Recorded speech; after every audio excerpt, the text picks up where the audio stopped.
Praise the Lord. கர்த்தருக்கு ஸ்தோத்திரம். தேவனுக்கு மகிமையானது. தேவனுடைய பிள்ளைகளே, தேவனுடைய வார்த்தை வெளிப்படுறதுல தேவனுடைய வார்த்தையிலிருந்து நம்ம அநேக காரியங்களை கற்றுக் கொடுக்குறோம். வேதத்தில் நமக்கு ஆண்டவர் நிறைய காரியங்கள் நம்ம கற்றுக் கொடுக்குறார். ஒவ்வொரு நாளும் வேதத்தை வாசிக்கும் போது வேதத்தில் என்னை குறித்து என்ன எழுதியிருக்கு, எனக்கு என்ன செய்ய போகிறார், என்னை குறித்து தேவனுடைய திட்டம் என்ன என்பதை அறிந்து கொள்ள வேண்டும்.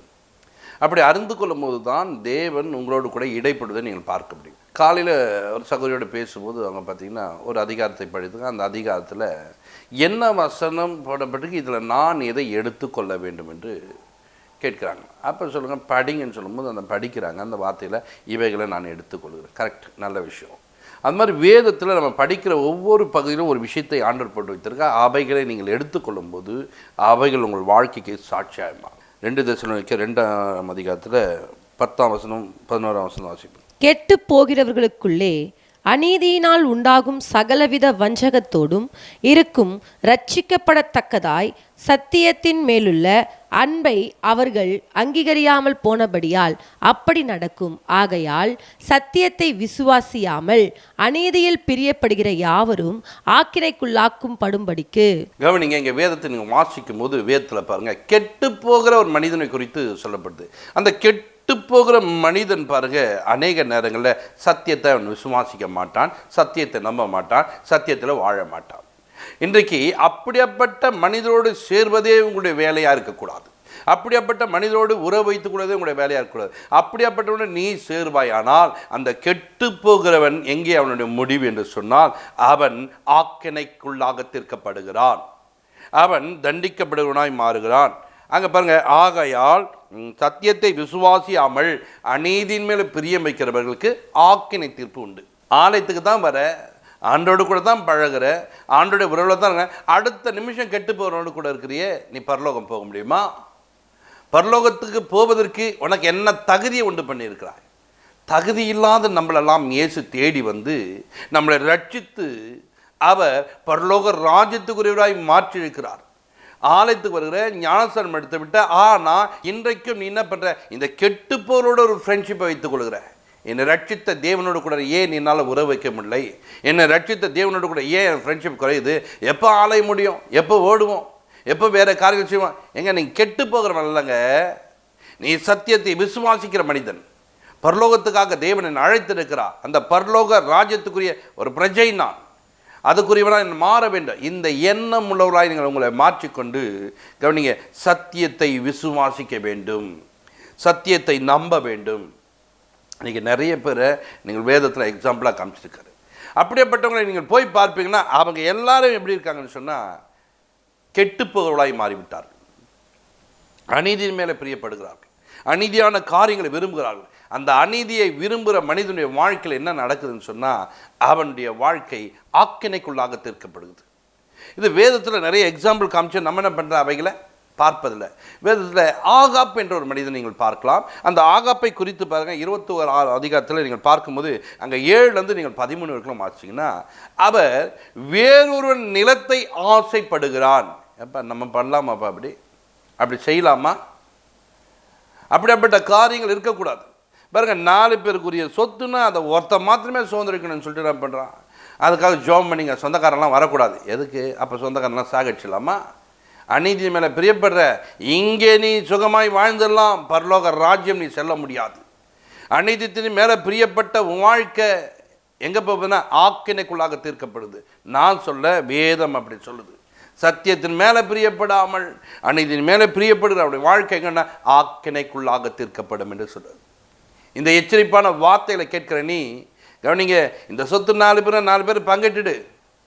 அந்த கொஞ்சம் இருக்கு பாரு, அந்த கொஞ்சத்தை நீ வச்சு என்ன பண்ண, வாழ கற்றுக்கோ. அதிலே கர்த்தர் உன்னை ஆசீர்வதிப்பார். இந்த கொஞ்சம் உன் வாழ்க்கையில் பெருக்கத்தை கர்த்தர் உண்டு பண்ணுவார். எல்லாத்தையும் எடுத்து அவைகள்னாலே ஆசீர்வாதம் இல்லாமல் வாழ்ந்து கொண்டிருப்பாய். இன்றைக்கு நிறைய பேருங்க அப்படி சொத்துக்களை எடுத்துக்கொண்டு பாருங்கள் ரொம்ப கஷ்டப்பட்டுருக்காங்க. எப்போ வந்து கேட்பானோ, எப்போ பிரச்சனை பண்ணுவாங்க, எப்போ இப்படி வருமோ, இப்படியே ஓடிக்கொண்டிருக்குது. ஏன் நீ அப்படி வாழற? அது உனக்குரிய சொத்து அல்லவா? நீ என்ன பண்ணிடணும், டக்குன்னு ஆண்டவர்கிட்ட என்ன பண்ணணும், கேட்கணும். ஆண்டவரே இது 4 பேருக்கு உரியது, அவங்க கேட்குறாங்க, நான் கொஞ்சம் கொடுத்துட்றேன், என்ன நீங்கள் ஆசுவதிங்க அப்படின்னு கேட்கணும். அநீதி மேலே பிரியப்படுங்க, சத்தியத்தை விசுவாசிக்கிறேன் நான், சத்தியத்தின் மேலே. இப்போ இந்த ஆகாப் என்ன பண்ணான்னு சொன்னால், இன்னொருடைய நாபோத்தின் நிலத்து மேலே ஆசைப்பட்டு அந்த நிலத்தை எப்படி சுதந்திரிக்கலாம்னு சொல்லிட்டு வீட்டுக்கு போனான். அவருடைய மனைவி ஏசபேல் கேட்டான், என்ன நடந்துன்னு கேட்டான். இப்படி நடந்தது அப்படின்னாங்க. அவன் கிட்ட கேட்டேன், வேற ஒரு இடத்த கூட கொடுக்குறேன், அவன் தரமாட்டேன், எனக்கு மனசு கஷ்டமாக இருக்குது. அவன், நீ ராஜா இல்லவா, நீ ஏன் அப்படி படுத்துங்கடா, நீ எழுந்துருன்னு சொல்லிட்டு கதையை சொல்லி அந்த அம்மா பாருங்க, இப்போ ஒரு உபவாசம் என்று கூறு, அங்கே கூறி என்ன பண்ண, இவன் இப்படி பண்ணான்னு சொல்லிட்டு என்ன பண்ண, அவன் மேலே பொய்யை சொல்லி கல் எறிந்து கொண்டு போட்டான். பார்த்தீங்களா? யாரு மேலே, யாருக்காக? அநீதித்து மேலே பிரியப்படுறியா, ஆக்கினை உனக்கு உண்டாகும். இஸ்ரவேலில் உன்னை ராஜாவை வைத்து தேவனுடைய ஸ்தானத்தில் உன்னை வைத்தோம், நீ என்ன பண்ணுற, அநீதியின் மேலே பிரியப்பட்டு கொண்டிருக்கிறாய். ஒரு உயர்ந்த ஸ்தானங்களிலே உன்னை தலைவனாய் வைத்திருக்க நீ அநீதி மேலே பிரியப்படுனா ஆக்கினைக்குள்ளாக தீர்க்கப்படுவாய். உன் மேலே அப்படிப்பட்ட வாசனை வீசி கொண்டிருக்கும். கெட்டு போகிறவர்களுக்குள்ளே பாருங்க நற்கந்தம் வீசாது, கெட்டு போகிறவங்களுக்குள்ளே ஒரு நாற்றம் வீசும். நீ போகிற இடத்துல இவனா வந்திருக்கிறான் அப்படின்வாங்க. ஏன்னா நீ யார் தெரியுமா, கெட்டு போனவன். கெட்டு போன பொருளை எடுத்து பாருங்க, பா இப்படி நாற்று இருக்குது, என்ன வச்சிருக்கீங்க உள்ள, இவ்வளோ நாற்று எடுக்குது. கெட்டு போயிடுச்சா, சாப்பாடே கூட பாருங்க கெட்டு போயிருக்கட்டும், எவ்வளோ ஸ்மெல் வரும் பாருங்க, குழம்பு கெட்டு போயிட்டோம் எவ்வளோ ஸ்மெல் வரும் பாருங்க. இதெல்லாம் நீ சாப்பிடக்கூடிய பொருள் தான், சாப்பிடக்கூடிய பழக்கம் தான். கெட்டு போயிடுச்சுன்னா அதை தூக்கி வெளியில தான் அடிப்போம். நீ கெட்டு போயிட்டா நீ யாருக்கும் உதவ மாட்டியே, நீ உதவாதம்னா மாறிடுவியே. நீ உதவாதம்னா மாறக்கூடாதுன்னு இந்த கெட்டு போனவங்கள வேதத்தில் அடையாளம் காமிச்சு வச்சிருக்கிறாரு. அப்படி அநீதித்து மேலே பிரியப்படாதப்பா, உன்னை எடுத்து எதுக்கும் பயன்படுத்த முடியாதுப்பா, அதுக்கப்புறம் உன்னை நான் என்ன பண்ணுவேன், எக்ஸாம்பிளாக காட்ட முடியாதுப்பான்னாரு. ஆனால் நிறைய பேர் அப்படி தான் வாழ்ந்து கொண்டு இருக்கிறாங்க. அப்போ இவங்கெல்லாம் எங்கே போயினா கெட்டு போன ஒரு லிஸ்ட்டில் போய் நின்ட்டாங்க. இந்த கெட்டு போனவனாய் நீ இருக்கக்கூடாது, இந்த கெட்டு போனவனாய் நீ வாழக்கூடாது. சத்தியத்தின் மேலே பிரியப்பட்டவனாய் வாழு.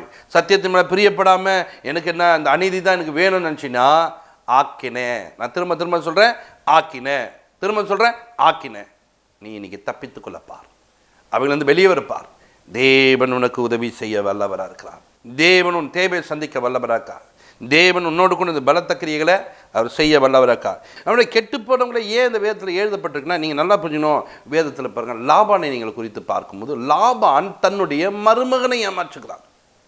தன் மருமகனுக்கு பிறகு அவர் மகளை கொடுக்குறாரு, அந்த மக செல்ல அப்புறம் இன்னொரு மகளை கொடுக்குறாரு. அப்புறம் பார்த்தீங்கன்னா என்ன பண்ணுறாரு, சம்பளத்தை 10 முறை வஞ்சிக்கிறார். நீங்கள் வேதத்தில் நீங்கள் பார்க்கும்போது பார்த்தீங்கன்னா அங்கே போடப்பட்டிருக்கு 31:7 நீங்கள் பார்த்தீங்கன்னா அங்கே அவர் பாருங்கள் ஏமாற்றுகிறார். 10 முறை இவங்க அப்பா என்ன வஞ்சிக்கிறாரு, 10 முறை என்னை ஏமாத்துறார். இப்படி ஏமாற்றக்கூடிய ஒரு மனிதனாய் காணப்படுகிறார். அநீதியின் மேலே பிரியம். அவனுக்கு சம்பளமே கொடுக்கக்கூடாதுங்க, எல்லாத்தையும் நம்ம அனுபவிச்சுனுங்க, எல்லாத்தையும் நம்ம அனுபவிச்சுனேன். பாருங்கள் என்ன ஒரு காரியம், எப்படியா வாழ்வாய்? தேவ பிள்ளைகளே, ஒரு காரியத்தை நீங்கள் அறிந்து கொள்ள வேண்டும், ஒரு காரியத்தை நீங்கள் புரிந்து கொள்ள வேண்டும். அநீதியின் மேலே பிரியப்படுகிற லாபானை போல நம்ம வாழக்கூடாது. அநீதியின் மேலே பிரியப்படுகிற ஆகாப்பை போல வாழக்கூடாது. ஏசபேலை போல வாழக்கூடாது.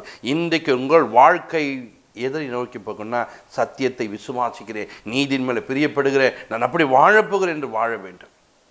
அப்படி வாழும்போது தான் உங்கள் வாழ்க்கை ஆசீர்வாதமாக இருக்கும். உங்கள் வாழ்க்கையில் ஒரு உயர்வை வைத்திருக்கிறார்.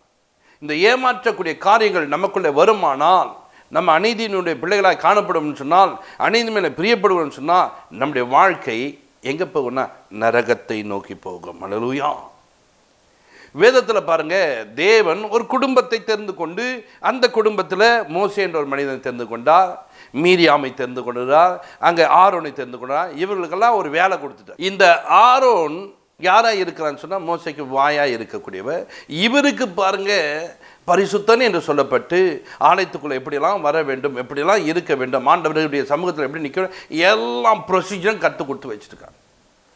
ஆனால் அங்கே ஒரு கூட்டம் எழும்பி சொல்லுது, அவனாங்க அவன் மட்டும்தான் நிற்கணுமா, நீ உங்கள் அண்ணன் உங்கள் அக்கா இவங்க தான் நிற்கணுமா, நாங்கள் நிற்கக்கூடாதா அப்படின்னு எழும்பி அநீதி உள்ளவனாய் மாறி அவன் பாருங்க நான் தூபத்தை காட்டுவேன், என் கூட இருக்கவங்களாம் தூபத்தை காட்டுவாங்கன்னு சொல்லிட்டு என்ன பண்ணால் கொண்டு வருகிறான். இந்த செயல், இந்த காரியங்கள் நம்முடைய வாழ்க்கையில் எதை கொண்டு வருதுன்னு சொன்னால், இந்த கோராகின் கூட்டங்கள். அல்லேலூயா. இந்த கூட்டம் எப்படி மாறுதுன்னு சொன்னால், அநீதியின் மேலே பிரியப்படும் போது, கர்த்தருடைய வார்த்தைக்கு மீறி நடக்கும்போது, கர்த்தருடைய செயல்களுக்கு மீறி நடக்கும்போது, மோசே கிட்ட கேட்குற, மோசே என்ன பண்ணட்டும், இவங்கள எல்லாரும் சாகத்து போல சாகக்கூடாது, இவங்க என்ன பண்ண எல்லாம் உயிரோடு போக வேண்டும். நீங்கள் என்ன புத்தகத்தில் வாசிக்கணும்னா அதில் பார்க்கும்போது 16ஆம் அதிகாரத்தில் போடப்பட்டிருக்கோம். அவர்கள் எல்லாரும் எப்படி போகிறாங்க, உயிரோடு விழுங்கப்பட்டார்கள். இவரெல்லாம் கெட்டு போகிறவர்கள். கெட்டு போகிறவர்கள் என்ன பண்ணக்கூடாது, மண்ணை தோண்டி புதைச்சி போட்டணும்னு சொல்லிட்டு ஆண்டவர் பூமியை பிளக்க வைத்து உள்ளே போக வச்சிட்டார். காரணம், கெட்டு போயிட்டான். இன்னைக்கு கெட்டு போன உன் வாழ்க்கை இன்னைக்கு எங்கே இருக்க மாட்ட? பூமியில் இருக்க மாட்ட. நீ தேவனுடைய பிள்ளைகளே, தேவனுக்கு பிரியமாய் நடந்துப்பார், தேவனுக்கு பயந்து நடந்துப்பார். நான் கெட்டு போகிறவன் அல்ல, நான் அநீதியின் மேலே பிரியப்படுகிறவன் அல்ல, நான் தேவையில்லாத காரியங்கள் செய்கிறவன் அல்ல, நான் பரிசுத்தமாய் வாழுகிறவன், நான் பக்தியாய் வாழுகிறவன், தேவனுக்கு பயந்து நடக்கிறவன், சத்தியத்தை விசுவாசிக்கிற மகன், நீதியாய் வாழ்கிற ஒரு மகன் என்பதை நீ ஒவ்வொரு நாளும் புரிந்து கொண்டு நீ நடக்கும்போது கர்த்தர் உன்னை ஆசீர்வதிப்பார். வேதத்தில் நாம் நிறைய காரியங்களை பார்த்து கொள்ளலாம். இங்கே கூட பார்த்தீங்கன்னா அப்போஸ்தலர் 8ஆம் அதிகாரத்தில் 18ஆம் வசனத்திலிருந்து நீங்கள் வாசிக்கும்போது பாருங்க. அப்போஸ்தலர் தங்கள் கைகளை அவர்கள் மேல் வைத்ததினால் பரிசுத்த ஆவி தந்தருளப்படுகிறதை சீமோன் கண்டபோது அவர்களிடத்தில் பணத்தை கொண்டு வந்து, நான் எவன் மேல் என் கைகளை வைக்கிறேனோ அவன் பரிசுத்த ஆவியை பெறத்தக்கதாக எனக்கும் இந்த அதிகாரத்தை கொடுக்க வேண்டும் என்றான். நல்ல கவனிங்க. இந்த அப்போஸ்தலர்களை நீங்கள் பார்க்கும்போது இந்த அப்போஸ்தலர் என்ன பண்ணுறாங்கன்னு சொன்னால், அவர்கள் தேவனோடு அதிக நேரம் உறவாடுகிறார்கள், தேவனுடைய திட்டங்களை புரிந்து கொண்டார்கள், தேவனுடைய சித்தத்தை செய்கிறார்கள். அதனாலே ஆண்டவர் என்ன பண்ணுறாரு, அவர்கள் கைகள் வைத்தால் அநேகர் குணமாக்கப்படுறார்கள். இப்போ இந்த சீமன் என்ன பண்ணுறான், இவனும் வந்து என்ன பண்ணுறான், நான் பணத்தை கொடுக்குறேன், யார் மேலே நான் கையை வைக்கணும், அவங்களாம் நம்ம குணமாக்கணும், எனக்கு உதவி செய்யுங்கன்னு கேட்குறான். நீ மாயவத்தை நடத்துகிற மாதிரி இங்கே பண்ணக்கூடாது. இந்த இடத்துல உன்னுடைய காரியங்கள் வேற. தேவனோடு உறவாடினவர்களுக்கு மாத்திரமே, தேவனோடு பழகினவர்களுக்கு மாத்திரமே இப்படியாப்பட்ட நீதியை கர்த்தர் வைத்திருக்கிறார். அவளை கொண்டு சுகமாக்க வேண்டும் என்று, அவளை கொண்டு அநேகரை பலமாக்க வேண்டும் என்று, அநேகரை விடுதலை பண்ண வேண்டும். ஆனால் பணத்தை கொடுத்து சொல்கிறான், எனக்கு அது வேணும். கெட்டு போகிறவனே, நீ இதை வச்சு சம்பாதிக்கலாம் பார்க்குறியா, இதை வச்சு இப்படி வாழலான்னு பார்க்குறியா, அப்படியாப்பட்ட நீ நரகத்துக்கு போக வேண்டும், ஆக்கினைக்குள்ளாக போக வேண்டும். இவனை குறித்து பாருங்க 21 நீங்கள் வாசிக்கும் போது பார்த்தீங்கன்னா, உன் இருதயம் தேவனுக்கு முன்பாக செம்மையாய் இராதபடியால் இந்த விஷயத்தில் உனக்கு பங்குமில்லை பாகமும் இல்லை. நீங்க உன் இதயம் செம்மையா இல்லாமல் போச்சு. செம்மையா இல்லாமல் போன ஒரு மனிதனாய் மாறுகிறான். இன்றைக்கு நீங்கள் அநீதி மேலே பிரியப்படுவீர்கள் என்று சொன்னால் உங்கள் இதயம் செம்மையான இதயம் கிடையாது. நீங்கள் தேவனுக்கு உகந்தவர்கள் கிடையாது.